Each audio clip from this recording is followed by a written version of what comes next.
શ્રી રામકૃષ્ણ દેવનો જન્મ 18મી ફેબ્રુઆરી 1836માં કામારપુકુરમાં થયો હતો. પિતા ખુદીરામ અને માતા ચંદ્રામણી શ્રી રઘુવીરના પરમ ભક્ત હતા. બાળકનું નામ ગદાધર આપવામાં આવ્યું. ગદાધરનું બાળપણ અદ્ભુત હતું. 5 વર્ષના ગદાધરને પિતા મહાપુરુષોની કથા કહેતા અને તે તેને યાદ રહી જતી. પણ નિશાળે જવાનું તેને બિલકુલ ગમતું નહીં. નિશાળમાં તેને મૂકવામાં આવ્યો, પણ એ નિશાળમાંથી તો તે ભાઈબંધો સાથે રમવા જતો રહેતો. નાનપણથી જ એને ગીતો ગાવાનો અને નાટકો ભજવવાનો ભારે શોખ હતો. નાનપણમાં તેના જીવનમાં 2 પ્રસંગો એવા બન્યા કે લોકોને તેની વિશિષ્ટતાની જાણ થઈ. એમાં એક તો 6 વર્ષનો ગદાધર ડાંગરના ખેતરની પાળે પાળે ચાલતો હતો. અચાનક આકાશ વાદળાઓથી ઘેરાઈ ગયું. કાળા કાળા વાદળાઓની નીચેથી દૂધ જેવા ધોળા બગલાઓની હાર પસાર થઈ રહી હતી. આ અદ્ભુત દૃશ્ય જોઈને તે અત્યંત આનંદિત બની ગયો. આ આનંદ એના રોમે રોમમાં એટલો વ્યાપી ગયો કે તેનું બાહ્યભાન ચાલ્યું ગયું અને તે નીચે પડી ગયો. થોડી વારમાં લોકો ભેગા થઈ ગયા. માતા પિતાને પણ ભારે ચિંતા થવા લાગી. પણ જ્યારે તેને બાહ્યભાન આવ્યું ત્યારે સંપૂર્ણ સ્વસ્થતાથી તેણે કહ્યું, મને કંઈ જ થયું નથી. આકાશની શોભા જોવામાં હું એકાકાર થઈ ગયો હતો. આ હતો સમાધિની સ્થિતિનો શ્રી રામકૃષ્ણ દેવનો પ્રથમ અનુભવ. બીજો અનુભવ તે જ્યારે આનુડ ગામમાં દેવી વિશાલાક્ષીના દર્શન કરવા ગયો હતો ત્યારે થયેલો. ભજનો ગાતાં ગાતાં અચાનક શરીર અક્કડ થઈ ગયું અને બાહ્યભાન ચાલ્યું ગયું. બધી સ્ત્રીઓ અને ગોવાળિયાઓ ગભરાઈ ગયા. પણ ધર્મદાસ લહાની ભક્તિમતી પુત્રી પ્રસન્નમયીએ જ્યારે તેના કાનમાં દેવીના નામનું વારંવાર ઉચ્ચારણ કર્યું ત્યારે તેનું બાહ્યભાન પાછું આવ્યું. આમ શ્રી રામકૃષ્ણ દેવની સમાધિ અવસ્થાની શરૂઆત એમના શૈશવકાળથી જ થયેલી હતી. પણ વયના વધવાની સાથે આ સહજ સમાધિની સ્થિતિનું પ્રમાણ ઉત્તરોત્તર વધવા લાગ્યું. 7 વર્ષની ઉંમરે પિતાના અચાનક અવસાન બાદ ગદાધરને ભારે દુઃખ થયું. એ વધારે ગંભીર બની ગયો. તેઓના ગામની ધર્મશાળામાં જગન્નાથપુરી જતા આવતા સાધુઓ રોકાતા.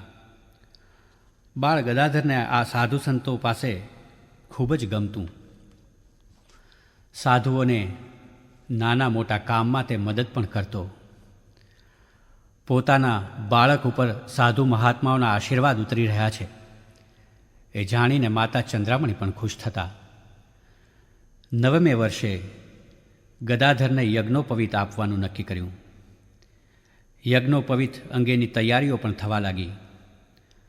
પણ ગદાધરે તો હઠ કરી કે હું પહેલી ભિક્ષા તો ધની લુહારણ પાસેથી જ લઈશ, કેમ કે મેં તેને થોડા સમય પહેલાં વચન આપ્યું હતું.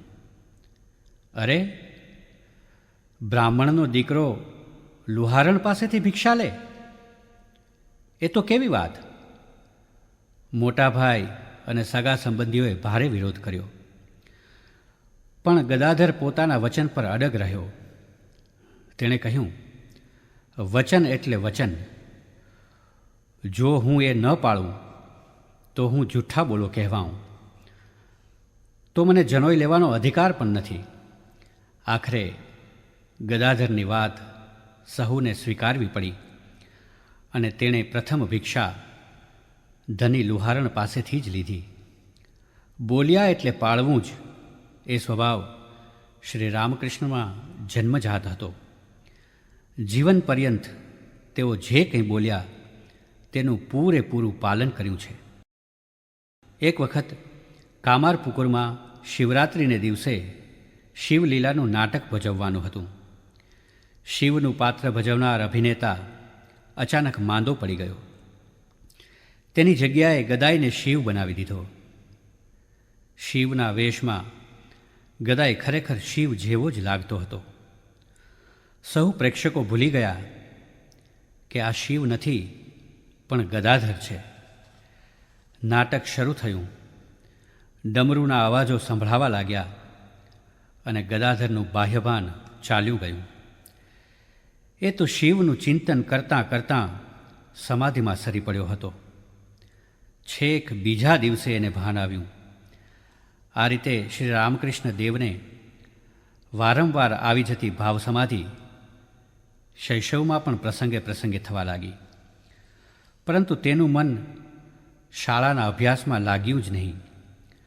શાળાના સમય દરમિયાન પણ મિત્રો સાથે તે આંબાવાડીમાં જઈને નાટકો ભજવતો.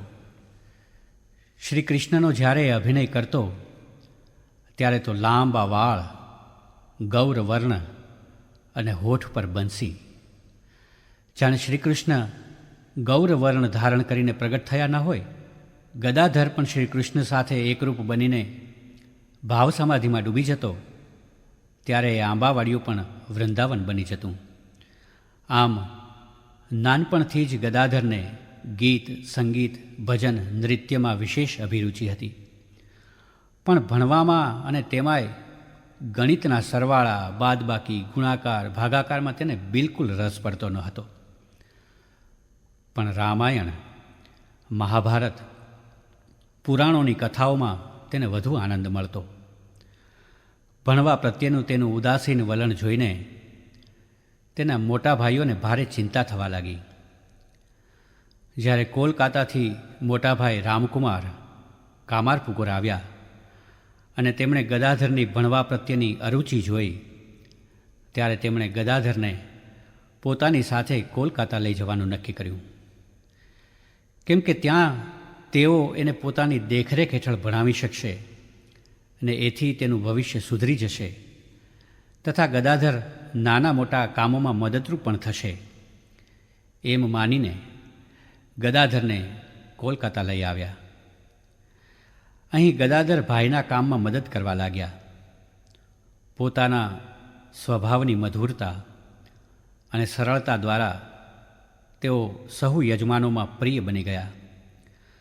પણ અહીં આવીને પણ ભણવામાં જરા પણ રસ દાખવ્યો નહીં.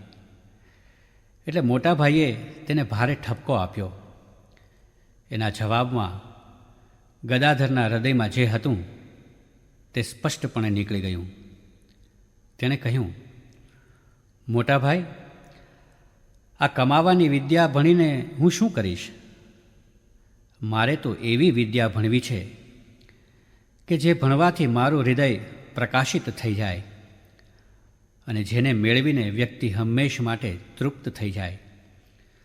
આ સાંભળીને મોટાભાઈ ચકિત થઈ ગયા. એમને થયું કે ગદાધરનું મગજ ફરી ગયું છે. એના ઉપર હવે વિશેષ ધ્યાન રાખવું પડશે. પણ એમના બધા જ પ્રયત્નો નિષ્ફળ નીવડ્યા. કેમ કે ગદાધરને તો એવી વિદ્યા મેળવવી હતી કે જે મેળવ્યા પછી બીજું કશું જ મેળવવાનું ન રહે. અને તેના મોટાભાઈ એ વિદ્યા વિશે સમજી શકે તેમ ન હતા. એટલે પછી એમણે ઈષ્ટદેવ રઘુવીરની ઈચ્છા પર છોડી દીધું. એવામાં એક પ્રસંગ બન્યો જેના દ્વારા ગદાધરને તેઓ જે વિદ્યા મેળવવા ઝંખતા હતા એ માટે સાનુકૂળતા થઈ ગઈ. એમાં બન્યું એવું કે દક્ષિણેશ્વરમાં રાણી રાસમણીએ મા કાલીનું ભવ્ય મંદિર બંધાવ્યું હતું. પણ રાણી શુદ્ર હોવાથી કોઈ બ્રાહ્મણો એ મંદિરમાં પૂજા કરાવવા તૈયાર ન હતા. રામકુમારે બતાવેલા ઉપાય પ્રમાણે રાણીએ આ મંદિર અને જમીન પોતાના કુલગુરુના નામે કરી. રામકુમારે આપેલા આ સુઝાવથી પ્રસન્ન થઈને રાણી રાસમણીએ રામકુમારને જ કાલી મંદિરના પૂજારી તરીકે નિમ્યા. ગદાધરને કાલી મંદિરના પવિત્ર વાતાવરણમાં મોટાભાઈની સાથે આવવાનું થયું. જાણે મા જગદંબાએ જ પોતાના પુત્રને સાધના માટે પોતાની પાસે બોલાવી લીધો.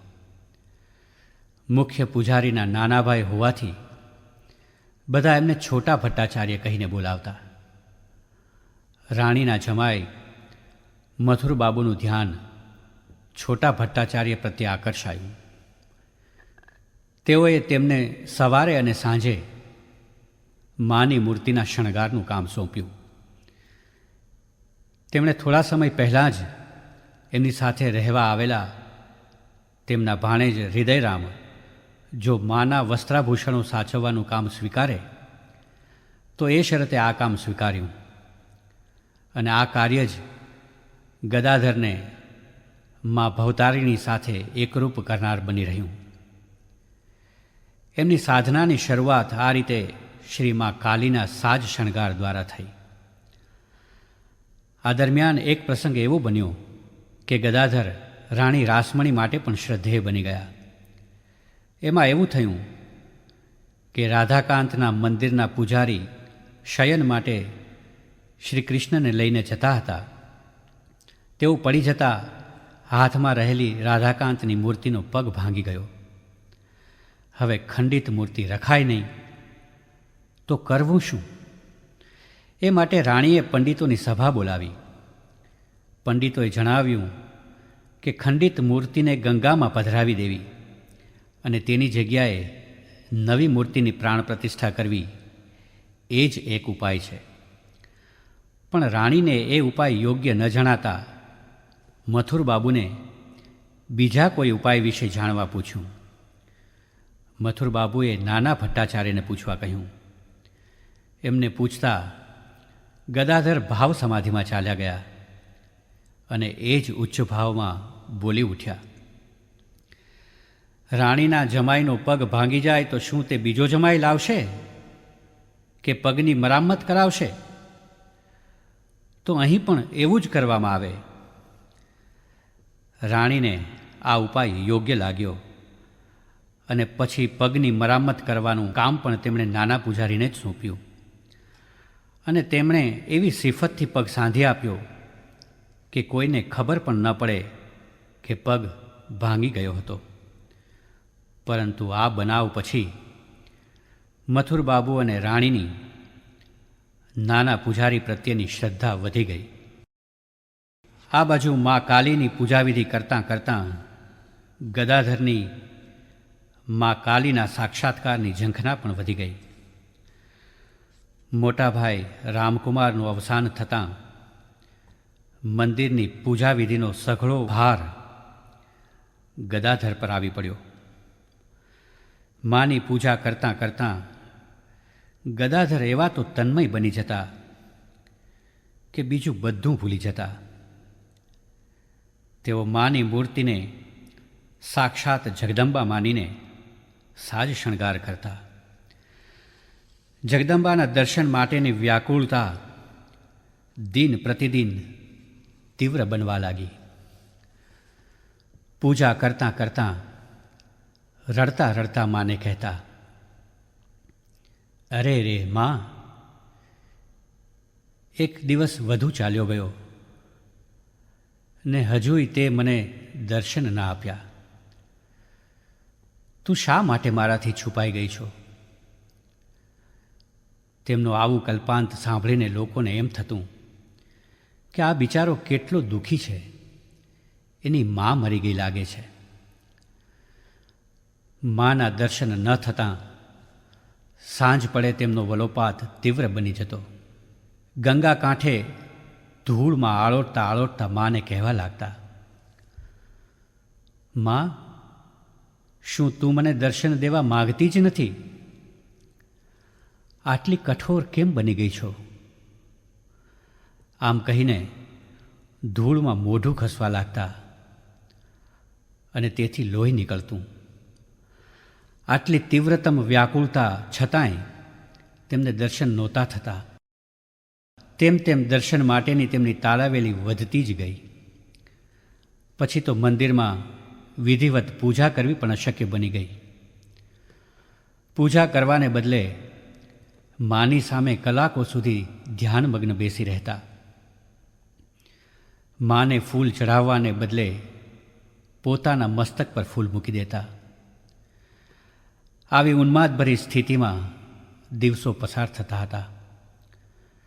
પણ એક દિવસ તો વ્યાકુળતાની પરાકાષ્ઠા આવી ગઈ. માનો વિયોગ અસહ્ય બની ગયો. માં, તે કમલાકાંતને દર્શન દીધા, રામપ્રસાદને દર્શન દીધા, તું મને કેમ દર્શન દેતી નથી? તું મૃન્મયી છો કે ચિન્મયી છો? તારા દર્શન વગર જીવવું નકામું. એમ કહીને મંદિરમાં રહેલું ખડગ એમણે હાથમાં લીધું અને પોતાના ગળા પર વીંઝવા જાય છે ત્યાં તો આખું મંદિર પ્રકાશથી ઝળાહળા થઈ ગયું. તેમના હાથમાંથી ખડગ નીચે પડી ગયું અને તેઓ પોતે પણ જમીન પર પટકાઈ પડ્યા. તેમનું બાહ્યભાન ચાલ્યું ગયું. જગદંબાના તેજોમય દિવ્ય સ્વરૂપમાં તેઓ એક રૂપ બની ગયા. આ દર્શન પછી તો શ્રી રામકૃષ્ણની વિરહની વેદના વધુ તીવ્ર બની. આ દર્શન હર હંમેશ થતા રહે એવી ઈચ્છા જાગી. જ્યારે તેમની વ્યાકુળતા તીવ્રતમ બની જતી ત્યારે તેમને અનુભવ થતો કે જગદંબા જાણે તેમની સન્મુખ પ્રગટ થયા છે. હવે તો તેમની પૂજા પણ વિચિત્ર બની ગઈ. તેમને થયું કે મા સિવાય વિશ્વમાં બીજું કશું છે જ નહીં. તેઓ માની સમક્ષ વાતો કરતા, લાડ કરતા, માને ખવડાવતા. તેમની આવી ચેષ્ટાઓ જોઈને લોકો તેમને પાગલ માનવા લાગ્યા હતા. મંદિરના અધિકારીઓએ રાણીના જમાઈ મથુરબાબુને ફરિયાદ કરી કે મા કાલીની પૂજા બરાબર થતી નથી. એથી મથુરબાબુએ એક દિવસ છુપાઈને શ્રી રામકૃષ્ણની પૂજા જોઈ અને તેઓ નવાઈ પામી ગયા. તેમને લાગ્યું કે આ જ સાચી પૂજા છે. એ તો મૂર્તિની નહીં પણ સાક્ષાત મા કાલીની પૂજા કરે છે. તેમણે મંદિરના અધિકારીઓને કડક સૂચના આપી કે કોઈએ પણ નાના ભટ્ટાચાર્યની પૂજામાં દખલ કરવી નહીં. એ પછી રાણી રાસમણી એક દિવસ મંદિરમાં આવ્યા. માની મૂર્તિ સમક્ષ બેસી ગયા. એમણે શ્રી રામકૃષ્ણને ભજન ગાવાનું કહ્યું. શ્રી રામકૃષ્ણ તો ભજન ગાતા ગાતા તલ્લીન બની ગયા. પણ એકાએક એમણે રાણીના ગાલ ઉપર એક તમાચો મારી દીધો ને બોલી ઉઠ્યા, અહીં પણ એ જ ચિંતા? અને આ જોઈને કર્મચારી ગણમાં ખળભળાટ મચી ગયો અને બધાને થયું કે હવે નાના પૂજારીનું આવી બન્યું. પણ રાણી કશું બોલ્યા નહીં. આ ઘટના પર વિચાર કરતાં રાણીને લાગ્યું કે નાના પૂજારી સાચા છે. કેમ કે તે વખતે રાણીના મનમાં કોર્ટમાં ચાલી રહેલા મુકદ્દમાના વિચાર ચાલતા હતા. શ્રી રામકૃષ્ણને સજા કરવાને બદલે રાણીએ મનોમન તેમનો આભાર માન્યો. આ બાજુ કામારપુકુરમાં માતા ચંદ્રામણીને રામકૃષ્ણના ઉન્માદના સમાચારો મળવા લાગ્યા. માતાએ દીકરાને પોતાની પાસે આવી જવા કહેવડાવ્યું. રામકૃષ્ણ કામારપુકુર આવી પહોંચ્યા. અહીં પણ રામકૃષ્ણની માનસિક સ્થિતિ ત્યાંના જેવી જ વ્યાકુળતા ભરેલી હતી. આથી માએ વિચાર્યું કે પુત્રને જો પરણાવી દેશું તો તેનું મન સંસારમાં લાગી જતાં તેની તબિયત સારી થઈ જશે. પણ મા ક્યાં જાણતા હતા કે સંસારીજનોની અશાંતિને દૂર કરવા માટેની તો આ અશાંતિ હતી. પરંતુ મા અને ભાઈએ રામકૃષ્ણને ખબર ન પડે તેમ છાના માના કન્યાની શોધ આદરી. પણ આ વાત ક્યાં સુધી છુપી રહી શકે? આખરે શ્રી રામકૃષ્ણને ખબર પડી ગઈ અને તેમણે સામેથી કહ્યું, આમ તપાસ કરવાથી કન્યા નહીં મળે. કન્યા તો પહેલેથી નક્કી જ છે. જયરામ વાટી રામચંદ્ર મુખર્જીને ત્યાં જાઓ, ત્યાં તમને કન્યા મળશે. મા ચંદ્રામણીએ મનમાં વિચાર્યું હશે કે કોલકાતામાં ક્યાંય તેના ગદાઈએ કન્યાને જોઈ હશે. ને કન્યા તેને પસંદ પડી ગઈ હશે. મા તો રાજી રાજી થઈ ગયા. ઝટપટ તપાસ કરાવી. કન્યા તો મળી, પણ કન્યાની ઉંમર હતી માત્ર 5 વર્ષની અને રામકૃષ્ણની ઉંમર હતી 24 વર્ષની. પણ એ સમયે બંગાળમાં કન્યાની ઉંમર જોવાતી ન હતી. માતા અને ભાઈએ ગદાઈ માટે નક્કી કરી લીધું.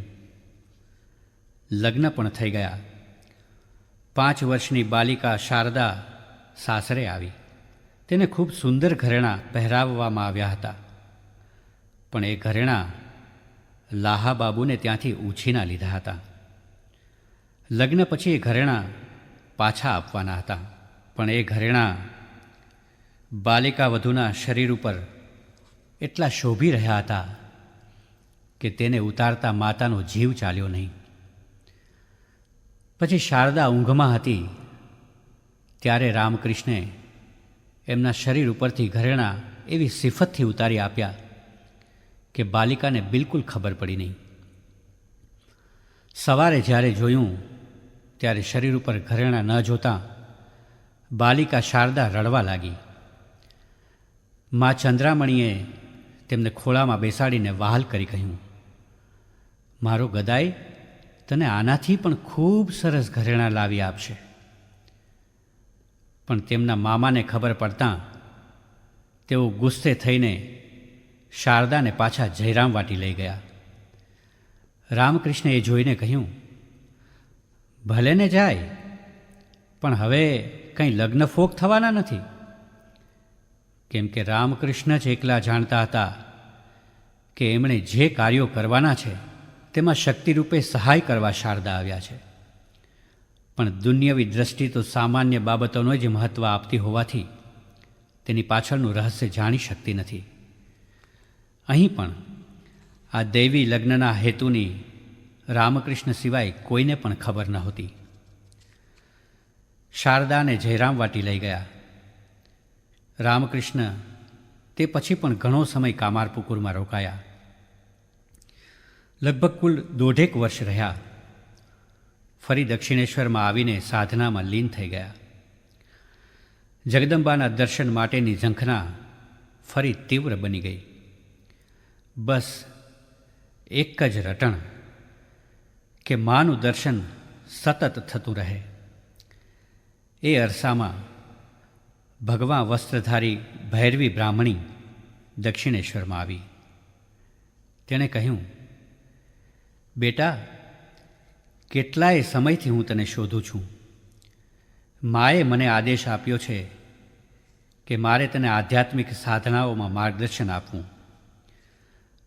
પછી ભૈરવીના માર્ગદર્શન હેઠળ શ્રી રામકૃષ્ણે શક્તિ પૂજામાં કહેલી તંત્ર માર્ગની કઠિન સાધનાઓ પૂરી કરી. ભૈરવીને શ્રી રામકૃષ્ણની ઉચ્ચ આધ્યાત્મિક સ્થિતિનો ખ્યાલ આવી ગયો. તેણે વિદ્વાન પંડિતોની જાહેર સભામાં શ્રી રામકૃષ્ણ અવતારી પુરુષ છે તે સાબિત કરી આપ્યું અને પંડિતોએ તેનો સ્વીકાર પણ કર્યો. એ પછી પડછંદ કાયા અને તેજસ્વી મુખ ધરાવતા સાધુ દક્ષિણેશ્વરના બગીચામાં આવી પહોંચ્યા. એ હતા તોતાપુરી. શ્રી રામકૃષ્ણને જોતાં જ એમને થયું કે આ તો અપાર શક્તિનો પુંજ છે. વેદાંતના અભ્યાસ માટેનો ઉત્તમ શિષ્ય છે. તેમણે પૂછ્યું, તમારે વેદાંત શીખવું છે? ત્યારે રામકૃષ્ણે કહ્યું કે માને પૂછી જાઉં. તોતાપુરીને એમ કે એની મા આટલામાં ક્યાંક રહેતા હશે તો ભલે પૂછી આવે. પણ એ તો સીધા મંદિરમાં ગયા અને મા જગદંબાની મૂર્તિ સમક્ષ ઊભીને ભાવદશામાં ઉતરી ગયા. ને પૂછ્યું તો ભાવદશામાં જ તેમણે માનો અવાજ સાંભળ્યો, હા બેટા, એની પાસેથી તારે શીખવાનું છે.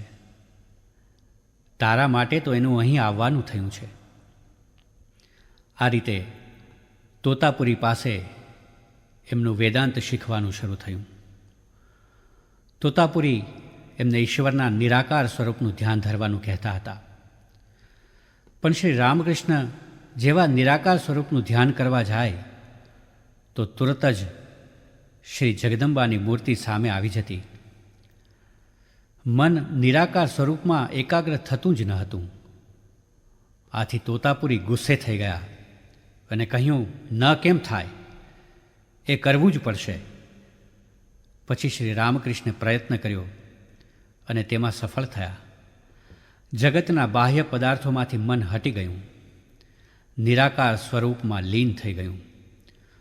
તોતાપુરીએ ઓરડાની બહાર તાળું મારી દીધું અને અંદરમાં સમાધિમાં લીન શ્રી રામકૃષ્ણ.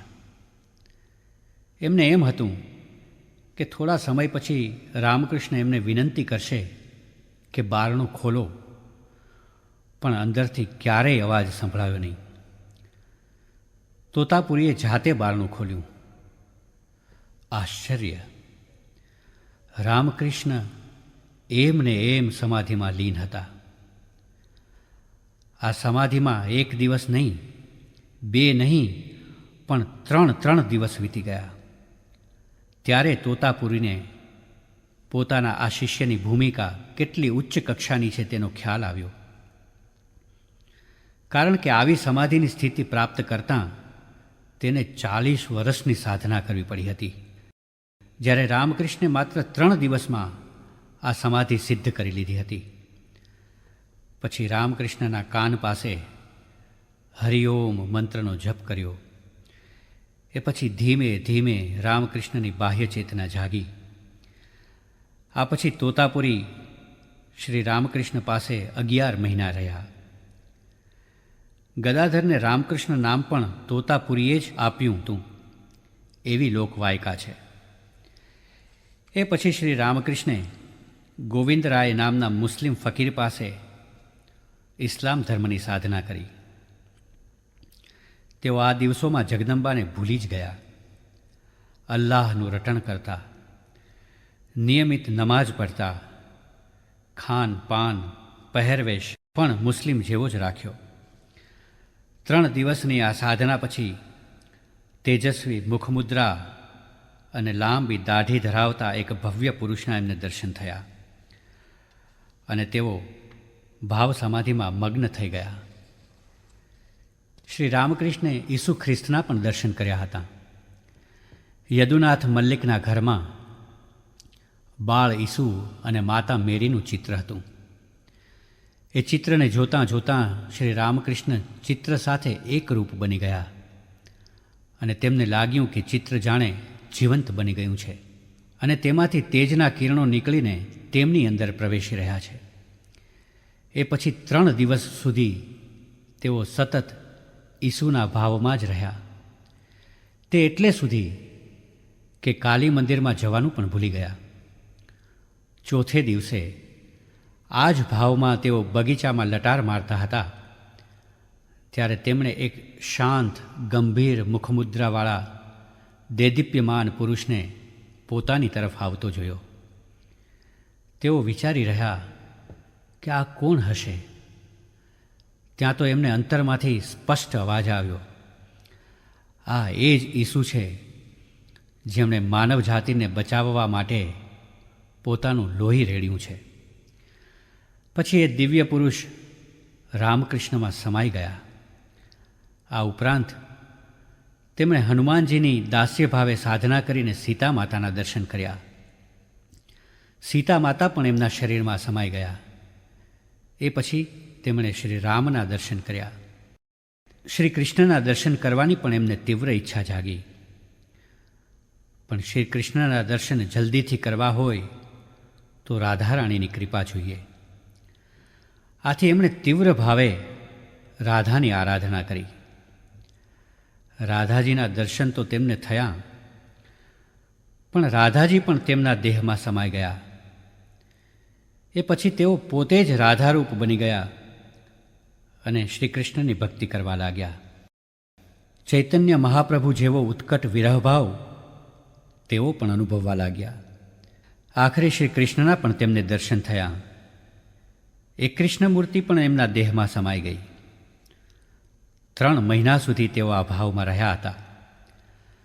રાધાકૃષ્ણ કેવા હતા એ વિશે પૂછતાં પાછળથી શ્રી રામકૃષ્ણ દેવે ભક્તોને જણાવ્યું હતું. રાધાના દિવ્ય સૌંદર્ય અને માધુર્યનું વર્ણન કરવું અશક્ય છે. એનો દેખાવ જ કહી આપતો હતો કે શ્રી કૃષ્ણ પ્રત્યેના તીવ્ર અનુરાગમાં એને પોતાનો વિચાર સરખો પણ આવતો ન હતો. એના દેહની કાંતિ નાગકેસરના ફૂલ જેવી હતી. અને શ્રી કૃષ્ણ કેવા હતા? એના ઉત્તરમાં તેમણે આસમાની રંગનું એક ફૂલ બતાવી કહ્યું હતું, જ્યારે શ્રી કૃષ્ણે મને દર્શન આપ્યા ત્યારે એમના મુખનો વર્ણ આવો હતો. આ ઉપરાંત પણ એમણે બૌદ્ધ ધર્મ અને શીખોના ગુરુઓ વિશે પણ તેમના અનુયાયીઓ પાસેથી ઘણું સાંભળ્યું હતું. હિન્દુઓની સામાન્ય માન્યતા પ્રમાણે તેઓ બુદ્ધને અવતાર માનતા હતા. આમ દરેક ધર્મની સાધનાઓ તેમણે પોતાના જીવનકાળમાં જ સિદ્ધ કરી. આ વિશે તેમના જ શબ્દોમાં જોઈએ તો મેં બધા જ ધર્મોની સાધના કરી છે. હિન્દુ, ઇસ્લામ, ખ્રિસ્તી વગેરે ધર્મો ઉપરાંત હિન્દુ ધર્મના વિવિધ સંપ્રદાયોનું પણ મેં અનુસરણ કર્યું છે. મેં જોયું કે તેમાંના એકે એક એ એક જ ઈશ્વર પ્રત્યે લઈ જાય છે. ભલે તેમનો માર્ગ જુદો હોય. લોકોને સરળ રીતે સમજાવવા માટે તેઓ કહે છે કે જુઓ, એક તળાવના જુદા જુદા ઘાટ છે. એક ઘાટેથી હિન્દુ પોતાના ઘડામાં પાણી ભરે છે ને કહે છે જળ. બીજા ઘાટેથી મુસલમાન પોતાની મશાકમાં પાણી ભરે છે ને કહે છે આબ. ત્રીજા ઘાટેથી ક્રિશ્ચિયન પોતાના પોટમાં પાણી ભરે છે અને કહે છે વોટર. નામ જુદા જુદા પણ છે તો પાણી જ ને. એવું જ ધર્મોનું છે. દરેક ધર્મ એક એક ઘાટ જેવો છે. નામ ભલે ઈશ્વર, અલ્લાહ કે ગોડ આપો, પણ તત્વ તો એક જ છે. આ વિશે બીજું ઉદાહરણ પણ તેઓ આપતા કે તમારે કાલી મંદિરે જવું હોય તો ઘણા રસ્તેથી જઈ શકાય. એમ ભગવાનના ઘરે પહોંચવાના રસ્તા પણ ઘણા છે, જેને આપણે ધર્મો કહીએ છીએ. દરેક ધર્મ એ ભગવાનની પાસે પહોંચવાનો એક રસ્તો જ છે. શ્રી રામકૃષ્ણે આપણને બધા ધર્મોની એકતાનો માર્ગ તો આપ્યો, પણ એ સાથે તેમણે એ પણ સાબિત કરી આપ્યું કે ઈશ્વરને પ્રાપ્ત કરવા સંસારને છોડી જવાની જરૂર નથી. સંસારમાં રહીને પણ ઈશ્વર પ્રાપ્તિ કરી શકાય છે. એ પણ એમણે પોતે જીવનમાં જીવી બતાવ્યું. લગ્ન પછી તો તેઓ દક્ષિણેશ્વર ગયા અને ગહન સાધનાઓમાં ડૂબી ગયા, પરંતુ પછી તબિયત બગડતાં તેઓ કામારપુકુર આવ્યા હતા. એ વખતે શારદામણી તો જયરામવાટીમાં પિયરમાં રહેતા, પરંતુ શ્રી રામકૃષ્ણ આવ્યા પછી તેઓ કામારપુકુર આવી પહોંચ્યા. શ્રી રામકૃષ્ણે આ ગાળામાં શારદામણીને અનેક રીતે કેળવવાનું શરૂ કર્યું. શારદા દેવી પણ પોતાના સંત પતિનો નિસ્વાર્થ પ્રેમ મેળવીને ધન્યતા અનુભવતા હતા. આ દિવસોની વાત કરતાં તેઓએ પાછળથી ભક્તોને કહ્યું હતું, ત્યારે મને એવું લાગતું કે જાણે અમૃતનો કળશ મારી અંદર છલકાઈ રહ્યો છે. શ્રી રામકૃષ્ણની તબિયત સારી થતાં તેઓ તો પાછા દક્ષિણેશ્વર પહોંચી ગયા અને ફરી સાધનામાં એકાકાર બની ગયા. એમ 4 વર્ષ પસાર થઈ ગયા. શારદામણીને ઉડતા સમાચાર મળ્યા કરતા કે શ્રી રામકૃષ્ણ ઉન્માદિત અવસ્થામાં રહે છે. તેઓ હવે સાવ પાગલ બની ગયા છે. કેટલાય લોકો તો શારદામણીની દયા ખાતા કે બિચારીના નસીબ કેવા છે કે તેને ગાંડો પતિ મળ્યો. શારદામણીએ સાચી હકીકત શું છે તે નજરે જોવા જવાનું વિચાર કર્યું. પિતાની સાથે તેઓ દક્ષિણેશ્વર આવી પહોંચ્યા. પ્રેમભર્યો આવકાર મળતાં શારદામણીને ખાતરી થઈ ગઈ કે એમના પતિ જરા પણ પાગલ નથી. ઉલટાનું તેઓ તો કેટલું બધાનું ધ્યાન રાખે છે. એ વખતે શારદામણીને તાવ આવતો હતો. શ્રી રામકૃષ્ણની કાળજીભરી સંભાળથી તેઓ જલ્દી સાજા થઈ ગયા. તે વખતે શ્રી રામકૃષ્ણના માતા ચંદ્રામણી પણ ત્યાં જ રહેતા હતા. આથી શારદામણી પતિ અને સાસુની સેવા કરવા દક્ષિણેશ્વરમાં જ રોકાઈ ગયા. શ્રી રામકૃષ્ણ દેવે પોતાના માતાને પોતાની પાસે રાખ્યા હતા. વિધવા ભત્રીજી લક્ષ્મી, ભાણેજ હૃદયરામ, ભત્રીજો રામલાલ બધા એમની સમીપ હતા. સંસારીઓની વચ્ચે રહીને સાક્ષાત્કારની સર્વોચ્ચ ભૂમિકા પ્રાપ્ત કરી શકાય છે તે શ્રી રામકૃષ્ણે પોતે સિદ્ધ કરી શ્રેષ્ઠ ઉદાહરણ પૂરું પાડ્યું છે. તેઓ તો સાધક હતા, યોગી હતા, તપસ્વી અને વૈરાગી હતા. છતાં તેમણે પત્નીનો પણ ત્યાગ ન કર્યો. ઉલટું તેમને આધ્યાત્મિકતાની ટોચ પર લાવીને પોતાના ભાવિ કાર્યોની જવાબદારી સોંપી દીધી. અને આ જ તો છે શ્રી રામકૃષ્ણ દેવની વિશિષ્ટતા. ફલહારિણી અમાસની રાત્રિએ તેમણે શ્રી શારદા દેવીની જગદંબા રૂપે પૂજા પણ કરી. એ વખતે શારદા દેવી સમાધિમગ્ન બની ગયા અને પૂજા પછી શ્રી રામકૃષ્ણ દેવ પણ ઊંડી સમાધિમાં ચાલ્યા ગયા હતા. પૂજારી અને દેવી બંને દેહભાનથી પર થઈ આત્મરૂપે એક બની ગયા. આ સ્થિતિમાં લગભગ મધ્યરાત્રિ પૂરી થવા આવી. પછી શ્રી રામકૃષ્ણને થોડું બાહ્યભાન આવ્યું. તેમણે વિધિવત મંત્રોચ્ચાર કરીને પોતાની જાતને, પોતાની જપમાળાને અને પોતાની સમસ્ત સાધનાઓના ફળને શ્રીમાં શારદા દેવીના ચરણોમાં મૂકીને તેમને પ્રણામ કર્યા. આ પૂજા જગન્માતાની ષોડશી પૂજા તરીકે ઓળખાય છે. આધ્યાત્મિક ઇતિહાસની આ અજોડ ઘટના ગણાવી શકાય. હજુ સુધી ક્યાંય એવું બન્યું નથી કે કોઈ આધ્યાત્મિક સાધકે કે સિદ્ધે પોતાની પત્નીની જગદંબા રૂપે પૂજા કરી હોય અને તેના સમસ્ત અસ્તિત્વમાં જગદંબાની પ્રતિષ્ઠા કરી હોય તથા પોતાના જગત કલ્યાણના કાર્ય માટે પત્નીને તૈયાર કરી હોય. એક વખત કલકત્તાના મારવાડી શેઠ લક્ષ્મીનારાયણે શ્રી રામકૃષ્ણ દેવને 10,000 રૂપિયાની થેલી અર્પણ કરી કે જેથી એ રૂપિયા બેંકમાં મૂકી એમના વ્યાજમાંથી શ્રી રામકૃષ્ણની સેવાનો ખર્ચ નીકળે. પરંતુ શ્રી રામકૃષ્ણને મન તો માટી અને સોનું બંનેમાં કોઈ જ તફાવત નહોતો. તેમણે લક્ષ્મીનારાયણને કહ્યું, ફરીવાર કદી આવું મને કહેશો નહીં. આ મારાથી સહન નહીં થાય. પણ લક્ષ્મીનારાયણનો આગ્રહ હતો. તેણે કહ્યું, મા શારદા દેવીના નામે બેંકમાં મૂકી દઉં. ત્યારે શ્રી માએ કહ્યું, એ તો એકનું એક જ છે. એ રૂપિયા હું એમના કામ માટે જ વાપરવાની. આથી એ રૂપિયા મારાથી ન લેવાય. આ જાણીને શ્રી રામકૃષ્ણ પ્રસન્ન થયા કે શ્રીમાં શારદા દેવી પણ એટલા જ નિસ્પૃહ છે. પછી શ્રી રામકૃષ્ણે મા કાલીને કહ્યું, હે મા, તારાથી મને દૂર કરે એવા લોકોને તું શા માટે મારી પાસે મોકલે છે? એ પછી લક્ષ્મીનારાયણ સમજી ગયા અને ક્યારેય આગ્રહ કર્યો નહીં. હવે શ્રી રામકૃષ્ણના જીવનમાં નવો તબક્કો શરૂ થાય છે. અત્યાર સુધીના કાળમાં તેમણે વિશિષ્ટ સાધનાઓ દ્વારા સઘળું પ્રાપ્ત કર્યું હતું.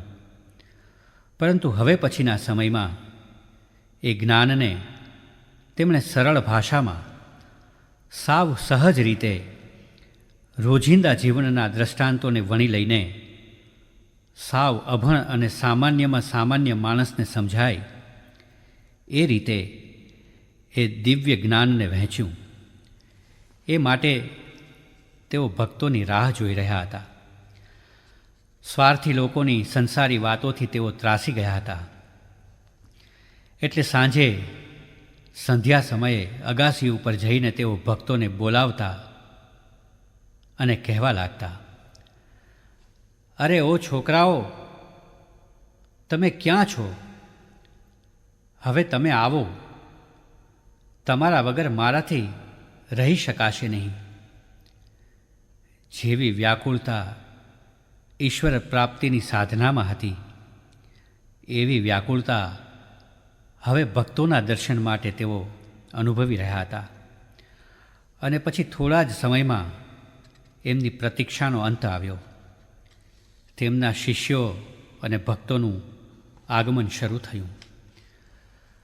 કોલેજમાં ભણતા અનેક યુવાનો પણ શ્રી રામકૃષ્ણ પાસે આવવા લાગ્યા. તેમાં નરેન્દ્રનાથ દત્તે પોતાની વિશિષ્ટ પ્રતિભાથી સહુનું ધ્યાન ખેંચ્યું. સુગઠિત શરીર, વિશાળ લલાટ, મોટી મોટી તેજસ્વી આંખો, મધુર કંઠ, પ્રખર બુદ્ધિ પ્રતિભા અને તીવ્ર યાદશક્તિ ધરાવનાર આ યુવાન ઈશ્વર દર્શન માટે ઝંખી રહ્યો હતો.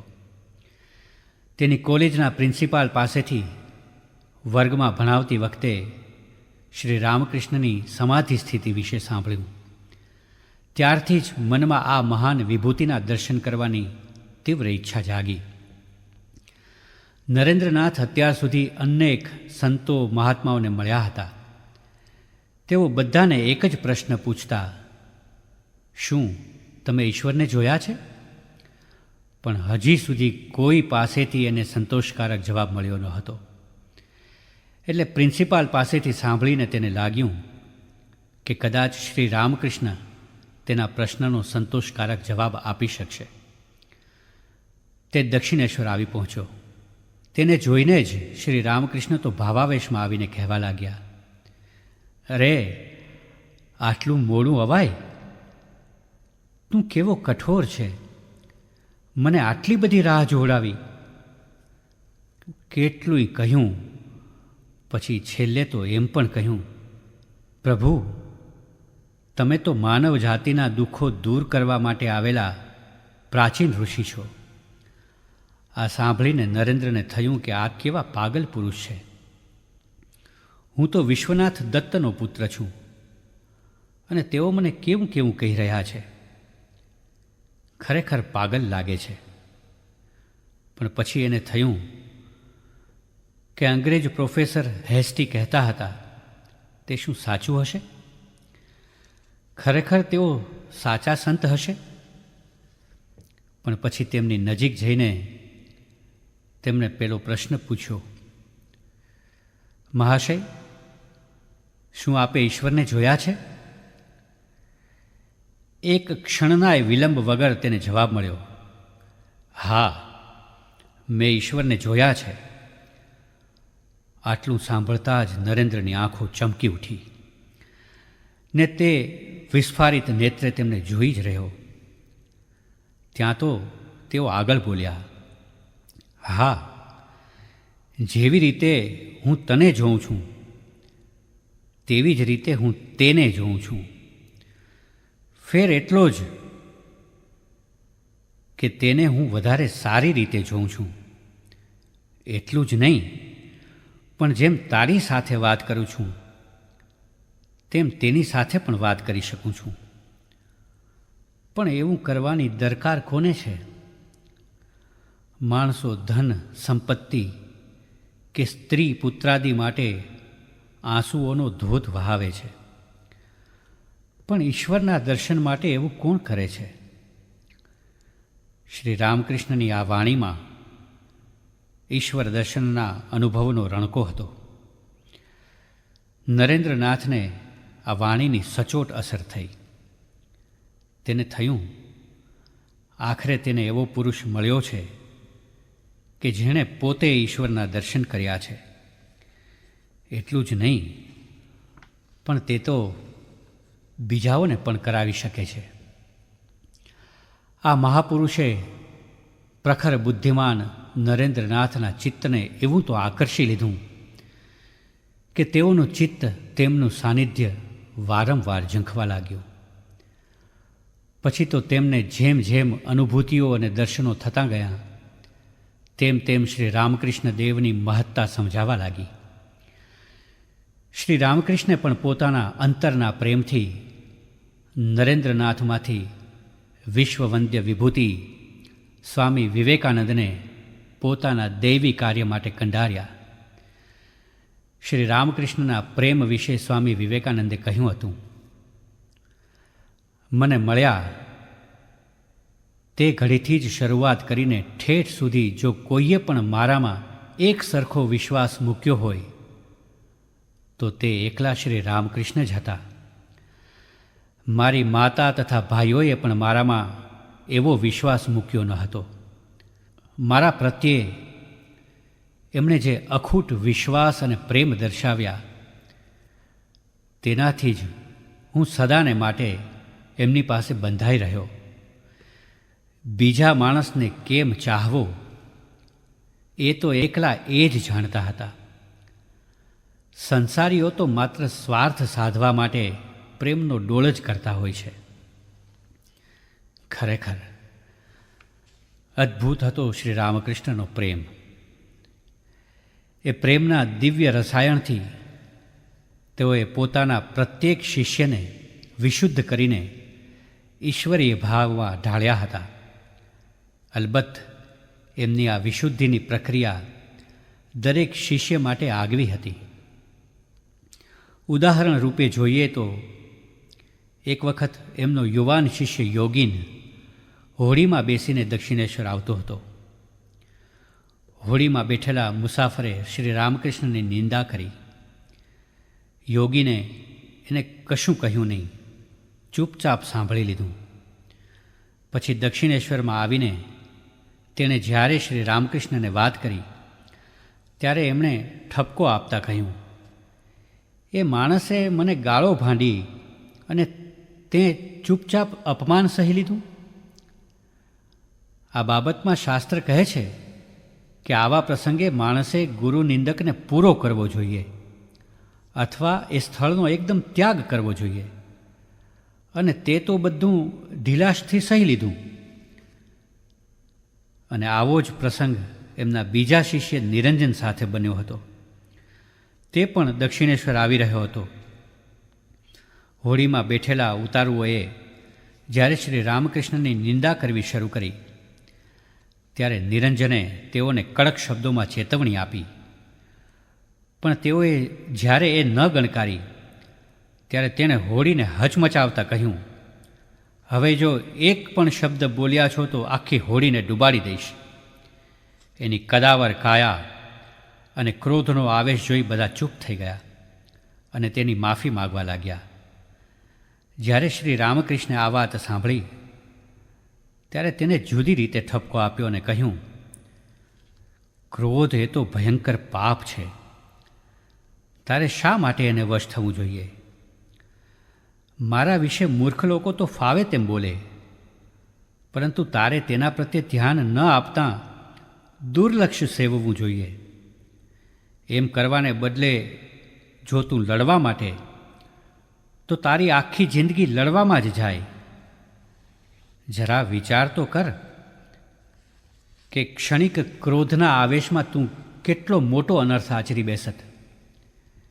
એક જ પ્રસંગ પણ નરમ સ્વભાવના યોગીનમાં પૌરુષની ભાવના જગાડવા તેને ગુરુ નિંદા કરનારને કોઈ પણ રીતે અટકાવી દેવાની સલાહ આપી, જ્યારે ઉગ્ર સ્વભાવના નિરંજનને શાંત રહેવાની શિખામણ આપી.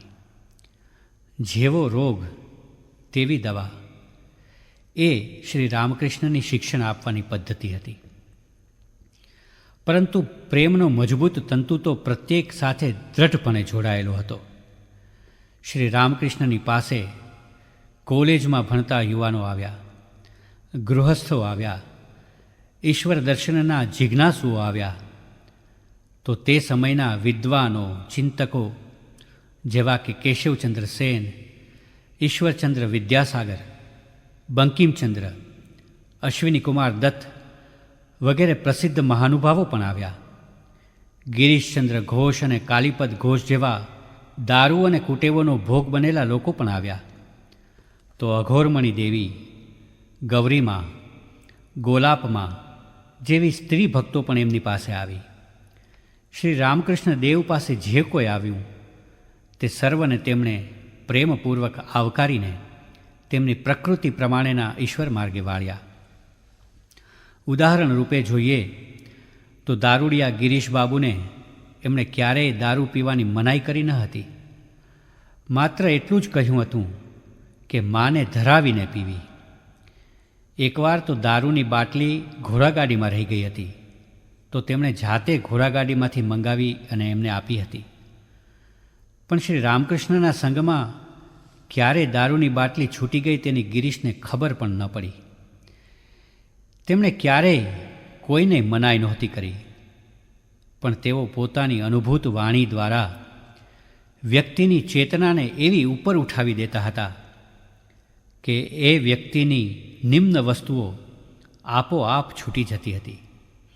એ જ રીતે એમના યુવાન શિષ્યોને તેમણે એવા ઉચ્ચ ભાવમાં પ્રતિષ્ઠિત કરી દીધા હતા કે તેમના લીલા સંવરણ પછી તેઓ કોઈ પાછા સંસારમાં ગયા જ નહીં, પણ તેમના ગુરુદેવે પ્રબોધેલા માર્ગે શિવ જ્ઞાને જીવ સેવાનો મહામંત્ર લઈને સંન્યાસ ગ્રહણ કરી લીધો.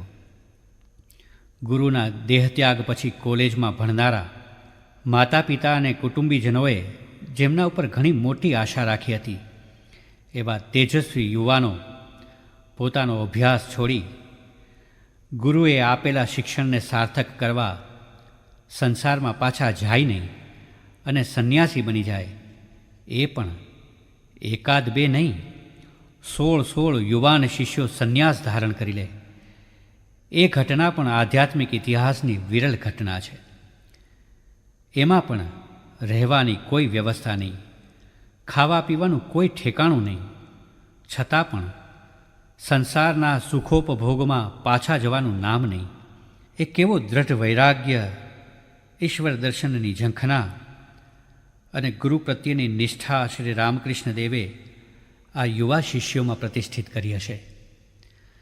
શ્રી રામકૃષ્ણ દેવના સરળ, સહજ, છતાં પણ ઉચ્ચ આધ્યાત્મિક વ્યક્તિત્વનો એ પ્રચંડ પ્રભાવ કહી શકાય.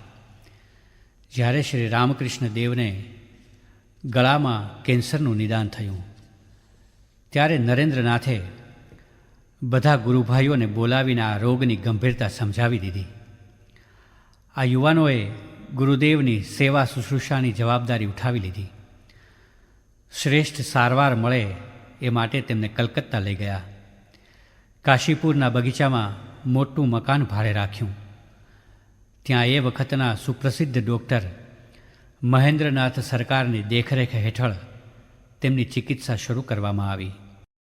શ્રી રામકૃષ્ણ ભલે રૂગ્ણશૈયા પર હતા, પરંતુ તેઓ સજાગપણે પોતાની સેવા કરી રહેલા આ યુવકોમાં પોતાના ભાવિ કાર્યનું બીજ રોપી રહ્યા હતા. ત્યાગ અને વૈરાગ્ય, જ્ઞાન અને ભક્તિ, પ્રેમ અને અનાસક્તિ, સેવા અને સાધના, આ બધી દિવ્ય વસ્તુઓ તેઓ પોતાના આ સેવકોના વ્યક્તિત્વમાં જડી રહ્યા હતા. એટલું જ નહીં, પણ આ બધાના નેતા તરીકે નરેન્દ્રનાથને તૈયાર કરી રહ્યા હતા.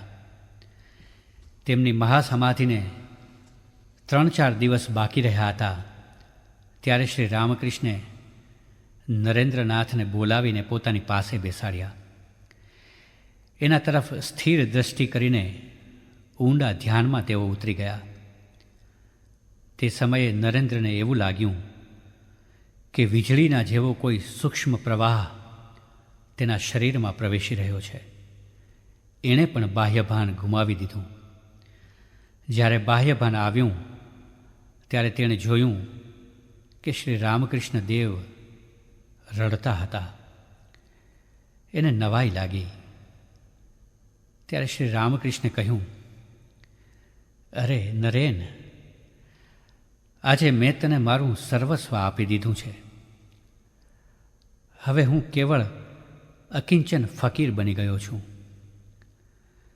આજે મેં તને જે આપ્યું છે એનાથી તું જગતમાં મહાન કાર્યો કરી શકીશ. એ કાર્યો પાર પાડ્યા પછી તું જ્યાંથી આવ્યો છે ત્યાં પાછો જઈશ. આમ પોતાની તમામ શક્તિ તેમણે નરેન્દ્રને આપી દીધી. આપણે જાણીએ છીએ કે એ શક્તિ દ્વારા સ્વામી વિવેકાનંદે સમગ્ર વિશ્વની જડવાદી સભ્યતાના પાયાને ધરમૂળમાંથી હચમચાવી નાખ્યા અને તેના પર આધ્યાત્મિકતાનો ધ્વજ લહેરાવી દીધો. લીલા સંવરણના થોડા દિવસો પહેલાં તેમણે એવું જ બીજું એક મહત્ત્વનું કાર્ય કર્યું. તેમણે શ્રીમાં શારદામણીને બોલાવ્યા અને તેઓ તેમની સામે જોઈ રહ્યા. ત્યારે શ્રી માએ કહ્યું, આપને કંઈ કહેવું છે તો કહી દો ને. ત્યારે તેમણે કહ્યું, શું તમે કંઈ જ નહીં કરો? એના પ્રત્યુત્તરમાં શ્રી માએ જણાવ્યું, હું તો સ્ત્રી છું, હું શું કરી શકું? ત્યારે શ્રી રામકૃષ્ણ દેવે કહ્યું, ના ના, તમારે ઘણું કરવું પડશે. પછી બોલ્યા, જુઓ, કલકત્તાના લોકો કીડાઓની માફક અંધારામાં સબળે છે. તમે એમને સંભાળજો. ફરી માનો એ જ ઉત્તર હતો, હું સ્ત્રી છું, હું શું કરી શકીશ? ત્યારે પોતાનું શરીર બતાવીને તેમણે કહ્યું, આખરે આ શરીરે શું કર્યું છે? તમારે આનાથી પણ વધારે કરવું પડશે. આમ શ્રી રામકૃષ્ણે પોતાના ભાવિ કાર્યની મહાન જવાબદારી શ્રી માને સોંપી દીધી હતી. અત્યાર સુધી નેપથ્યમાં રહીને પતિની અનન્ય ભાવે સેવા કરી રહેલી આ માતૃશક્તિએ જ હવે પછી સહુને આધ્યાત્મિક માર્ગે દોરી જવાના હતા. એ કાર્યની સોંપણી પણ શ્રી રામકૃષ્ણ દેવે લીલા સંવરણ અગાઉ જ કરી દીધી હતી.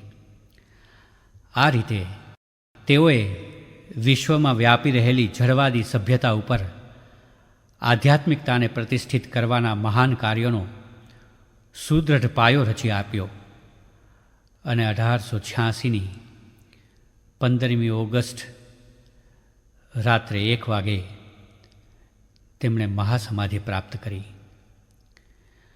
ભલે એમનો પંચમહાભૂતનો સ્થૂલ દેહ આપણી વચ્ચે નથી, પરંતુ એમનું ચૈતન્યમય તેજોમય સ્વરૂપ તો જે કોઈ ઈશ્વરના માર્ગે જવા પ્રયત્ન કરી રહ્યું છે, જે કોઈ પોતાની દુર્વૃત્તિઓમાંથી મુક્ત થવા ઈચ્છી રહ્યું છે, એ સર્વને આજે પણ માર્ગદર્શન આપી રહ્યું છે.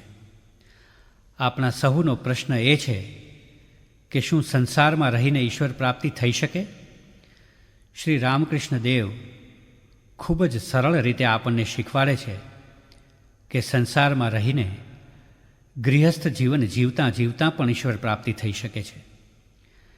તેઓ કહે છે કે સંસારમાં તમે રહો, પણ મોટા ઘરની કામવાળીની જેમ રહો. મોટા ઘરની કામવાળી જે શેઠને ત્યાં કામ કરે છે તે શેઠના ઘરને મારું ઘર કહે છે. શેઠના બાળકને મારો હરી કહે છે, પણ મનમાં તે બરાબર સમજે છે કે આ મારું સાચું ઘર નથી, કે આ મારો દીકરો હરી નથી. મારું સાચું ઘર તો ત્યાં ગામના છેવાડે ઝૂંપડામાં છે, ત્યાં મારો હરી છે. જો આપણે સંસારમાં આ રીતે રહીએ તો સંસાર આપણને વળગતો નથી, કેમ કે આપણે ભલે માનીએ કે આ બધું મારું છે, પણ ખરેખર એમાંનું કંઈ જ મારું નથી. એ ભાવ કેળવવાથી અનાસક્તિ આવતાં સંસારમાં મન આસક્ત થતું નથી. શ્રી રામકૃષ્ણ દેવ બીજું દ્રષ્ટાંત આપતા કહે છે, પાણીમાં નાવ હોય તો તરતી રહેશે, પણ નાવમાં પાણી ભરાયું તો ડૂબી જશે. એટલે કે મનમાં જો સંસાર વ્યાપ્યો હોય તો ડૂબી જવાશે. ઈશ્વર પ્રાપ્તિને માટેનો શરણાગતિનો સરળ માર્ગ વર્ણવતા તેઓ કહે છે કે એક છે વાંદરાના બચ્ચાનો માર્ગ અને બીજો છે બિલાડીના બચ્ચાનો માર્ગ. હવે વાંદરાનું બચ્ચું તેની માને પકડી રાખે છે, પણ આ તો બચ્ચાની પકડ છે, વખતે છૂટી પણ જાય અને પડી પણ જાય. જ્યારે બિલાડીનું બચ્ચું માત્ર મ્યાઉં મ્યાઉં કરે છે, તેને તેની મા મોઢામાં પકડીને હેરવે ફેરવે છે. તેને ક્યાંય પડવાની ભીતિ રહેતી નથી.